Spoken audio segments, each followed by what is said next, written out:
Warm words from politicians about the NHS are nothing new, but there are big funding problems on the horizon, and the parties are keen to show voters they have a rescue plan.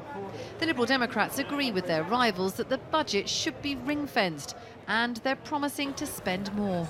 We've seen, after all, health spending increase by £12 billion over the course of this Parliament, which we'd see carrying on into the next Parliament. We'd add £1 billion a year to help deal, for example, with the growth in the number of people with long-term conditions, to help us to prioritise mental health. So what is the Lib Dem pledge on the NHS? They say they'd spend an extra £2 billion in the first 2 years of the next Parliament, paid for by limiting tax relief on pension pots for high earners and a higher tax on the dividend the wealthiest get from their shares. The Lib Dems have come here promising to shout their achievements in government from the rooftops. They say they're restraining the Conservatives and protecting the poorest from further cuts. But dire poll ratings suggest they face an uphill struggle and that many voters have simply stopped listening.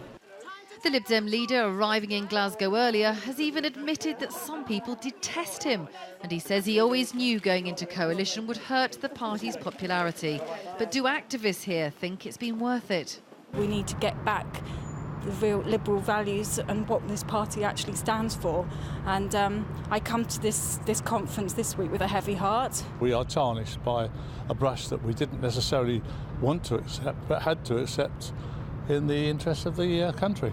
With a general election looming, the Lib Dems are now under enormous pressure to come up with policies to tempt back the voters who've abandoned them. Vicky Young, BBC News, Glasgow.